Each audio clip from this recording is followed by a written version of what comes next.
Simple question for you. Are you doing something that matters? Shalom to one and all. Now that could mean hello, goodbye, or peace. Well, in this context it means hello. Eli's dad here with Project Eli, where we educate, lead, and inspire. And we're going to start today a little differently with a song and my sincere apology to Jed Clampett. Come and listen to my story about a man named Ted. He'd hit the snooze alarm, couldn't rouse him out of bed. Then one day, as he thought about his fate, he said to himself, I can't afford to wait. Procrastination, that is, putting off, dragging my feet.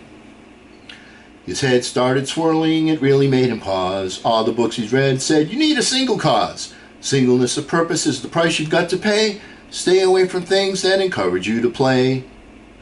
Social media, that is, unfocused friends, well-intentioned but negative relatives. The road to success will make you twist and turn, and overcoming roadblocks is the only way to learn. Success ain't easy and you've got to pay the toll. It's the magic of belief, that feeling in your soul. Burning desire, that is, visualizing the final outcome, imagineering the dream. When you're looking for solutions, just seek and ye shall find. Just before you sleep, ask your subconscious mind. To finish off this ballad, I'll suggest just one more feature. Save yourself some time and find a worthy teacher. A mentor, that is, respected coach, trusted advisor. Hey Dad, what'd you do with all the money? What money, Eli? The money your mother gave you for singing lessons. Well, here's today's lesson, my disrespectful but truthful son.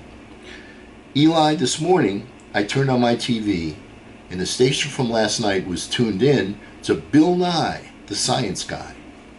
Before I could change the channel, I heard him say, everything in the universe is in motion. Forces put things in motion. Forces like when something is pushed or pulled. To understand motion, you have to understand if you're pushing on things or things are pushing on you.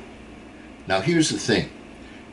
When something is at rest or sitting still, it stays sitting still unless acted upon by an outside force. And when something is moving, it keeps moving unless acted upon by an outside force. This is true of everything that you can touch and see. As you may know, inertia is a property of matter. Gravity is an outside force that pulls things down. To move a mass, you need a force. In mathematics, we say force equals mass times acceleration. F equals ma. So in order to get the same mass accelerating twice as much, you need twice as much force. And for every action, there is an equal and opposite reaction. These are the universe's laws of motion as stated by Sir Isaac Newton. Once again, that was from Bill Nye, the science guy. Now to get your body in motion, the first thing that is necessary is matter. Something that matters. If you don't have something that matters, a cause, a dream, an ambition, you're going to remain at rest. Additionally, the force of gravity will continue to pull you down and keep you down. The force of gravity comes disguised in many forms. It is a negative, predatory chameleon.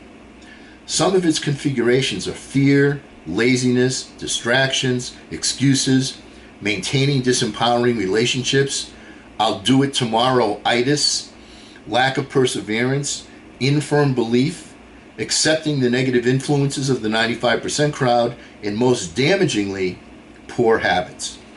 To get your mass moving, you must accelerate twice as much with twice as much positive force. Positive force, too, is a chameleon.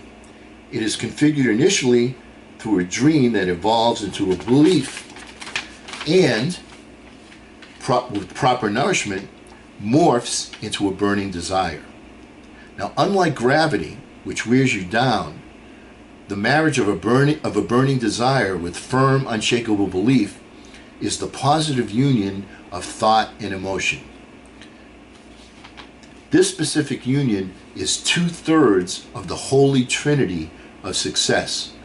The third piece is taking action. As Newton and the science guy tell us, action begets an equal and opposite reaction.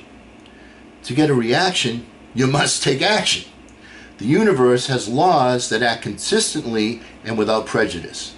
Once we are able to identify these laws, we're able to use them to our advantage because their consistency creates inner certainty.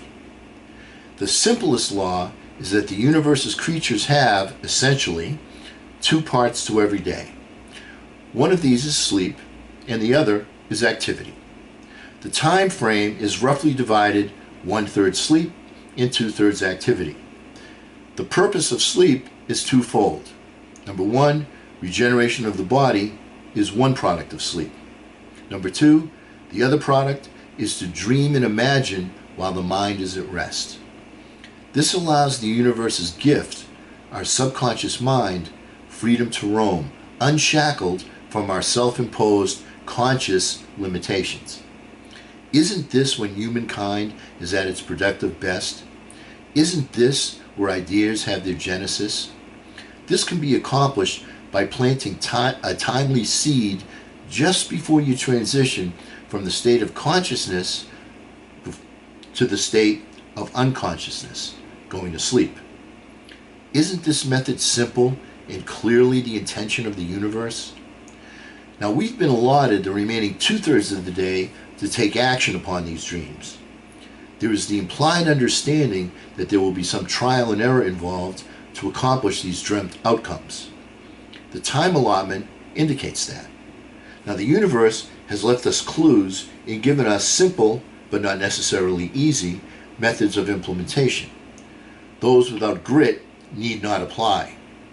Now, just as the universe has spring, fall, or winter consistently, allowing the farmer to plant his seeds at just the right time, the universe has given us a simple roadmap to plant our seeds and achieve progress. It is conceive, believe, achieve. This formula allows us to conceive an object mentally and achieve it physically. Eli, embrace simplicity. Frankly, I'm a continuing student of this game we call success and achievement. All of the empirical evidence that I've studied indicates that the universe has simple laws that are constant, act without prejudice, and are connection forming with all of the creatures that co-inhabit our world. Our major issue is to understand motion. That is, you must understand if you are pushing on things or things are pushing on you if you want to make progress. And to all of the pundits out there that, for various reasons of their own, seek to complicate a formula that was intended to be simple, have a nice day. Now, if you're serious, be sure to review the description box below where you'll discover E equals MC squared, part 2. Our next session is You're Off to See the Wizard, and to ensure that you don't miss that, hit the subscribe button and ring the bell. Also, be a good friend. If you found this video added value for you, please share it with others with whom it will also have value. And our thought for the day: to build may have to be the slow and laborious task of years. To destroy can be the thoughtless act of a single day. And because we never end a meeting on a philosophical note, get out there and charge! I'm Eli's dad.